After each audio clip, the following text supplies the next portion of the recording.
वालेकुम जी, सुबह खैर। ये झंडी हो गई है जी, पाकिस्तान का फ्लैग लहरा रहा है। ये 7 कबूतर है, इधर है कि इधर है।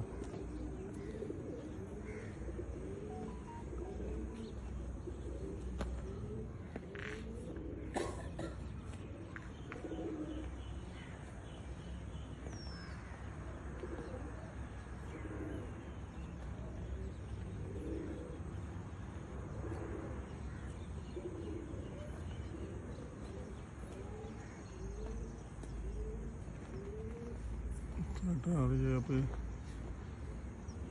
सातों इकट्ठे हो गए।